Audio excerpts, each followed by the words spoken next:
Congratulations. You looked quite uncomfortable in the first 2 sets in the heat there. Was there an element of your thinking which was along the lines of, I just need to hang on for a little bit and then when it gets cooler I'll be good to go? Yeah, you could say so. I mean, I was looking forward to have the full shade on the stadium. It was a hot day. Obviously, we started with a 16 or 17-minute first game, which took a lot out of us, both players, and very close first set. Just physically grueling rallies, and he was making me uncomfortable on the court because he was very aggressive. He served great, and he was staying close to the line, taking the ball early, making me run, and I was oftentimes on the back foot, so credit to him for playing really well. And you could see that he had a clear game plan, and he was really sharp.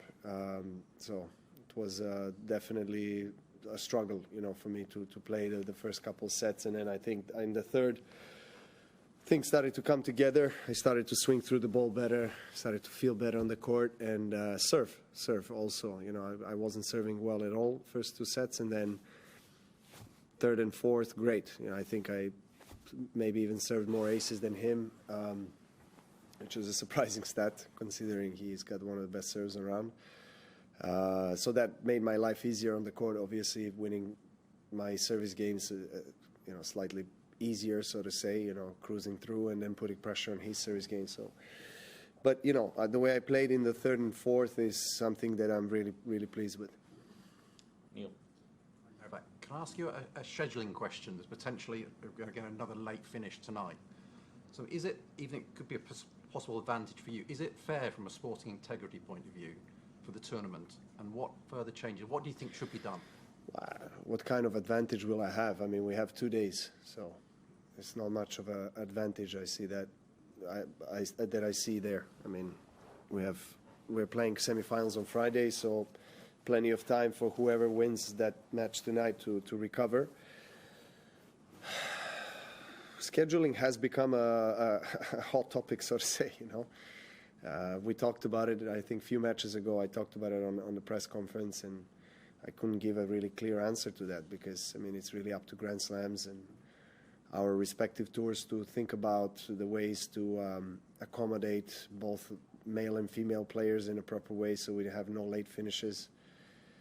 I think ATP came up with this rule change, but that's on ATP Tour. Grand Slams are not part of the ATP Tour, so they have their separate rules and regulations that obviously are independent from our tours. And we know that there are 2 sessions, right? So if you are scheduling 2 matches starting at 12 with men playing best of 5, if it goes 3-4 hours, it takes for them, I think, 45 minutes to clean the stadium, bring in new fans for the night session. So it takes a lot of time.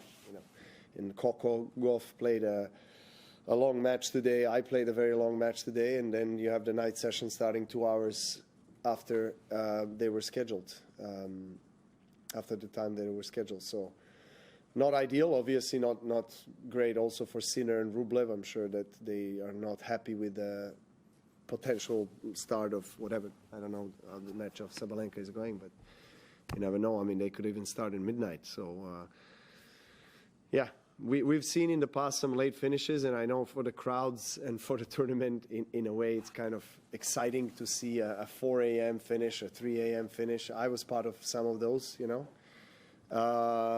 but it's definitely not fun for us. The good thing about the quarterfinalist on the men's section is that we have 2 days. So I think that's plenty of time to get a good sleep and recover. But yeah, I get your point. Look,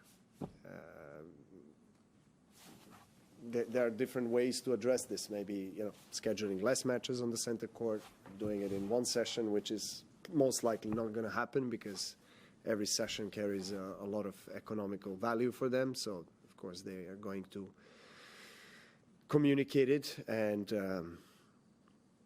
try to that way and try to get as many people for different sessions. And TV broadcasting there's a lot of elements that are in play. You know, TV broadcasting is the one that pays a lot of money to the tournament and sponsors the tournament. So obviously, you know, in the end of the day, they are the ones drawing the line and saying, you know, we want to see this player at that session, or et cetera, you know. Even though, of course, I mean, Craig Tiley here, who's a great person, and I respect him a lot, and he's always trying to do his best for the players. You know, he's a tournament director, and, you know, he's obviously trying always to communicate with players and take their opinions in consideration. But, you know, TV broadcasting channels have the biggest power. We know that, which is not unusual, because, you know, they're the ones that are giving us the stage as well, the platform to reach out to millions of people around the world, which is great for us. So, yeah, it's hard to say what the best scenario is in this case. Hey, Novak, you were using the towels and the ice packs in their head and all of those things. Was any of it working? Well, I mean, I tried everything I possibly can in the very short amount of time and the changeovers, but, you know, I think we both felt the effect of the heat. And, you know, when you're playing on a hard court, the heat is absorbed in the surface. So, you know, down there for us players, we feel probably even more heat than you would feel on stands. And, of course, running, and yeah, it's hard to put down your heart rate, you know, and kind of control your breathing. I mean, it's very intense, and the high level of tennis and intensity exerts a lot of effort, and you feel, you know, you're spending a lot of energy and you don't have much time to recover. So yeah, so the icing, ice bags on the head all over the body, you know, is one of the ways to try to bring the temperature down, cool yourself down a bit, because you feel you're, you know, trapped in this heat inside and outside, you know, particularly today. Can you enjoy a match like that when you're out there, or is it just hard, grinding work and the enjoyment comes in the satisfaction of having won?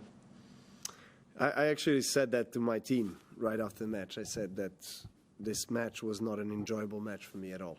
You know, of course, I'm proud to overcome the kind of challenge and obstacles, and I'm, of course, pleased to win, but it was not enjoyable at all. It was really, yeah, a lot of suffering in every aspect. But, you know, you have days like that where you just have to accept it and face the circumstances and try to make the most out of it.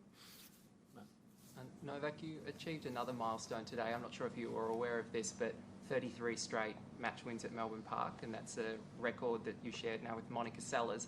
She did that back in the 90s.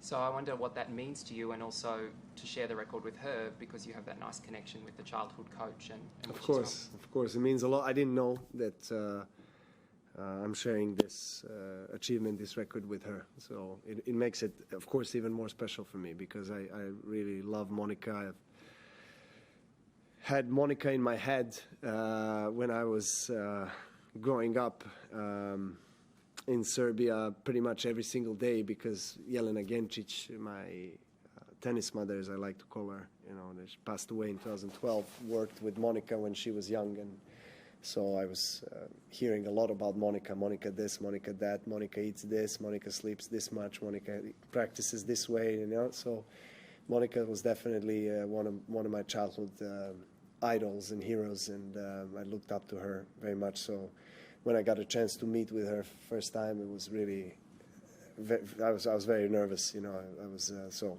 obviously she was she speaks our language because she was born in Serbia, but spent most of her life, as she's doing now, in United States. So yeah, I know that she had an incredible career, and particularly she played well in Australia. And yeah, we all wonder how far she could have went if she didn't, had to go through what she went through. So yeah, about, you know, Monica, I have only nice words to say about her. So I'm really glad that we are sharing this record.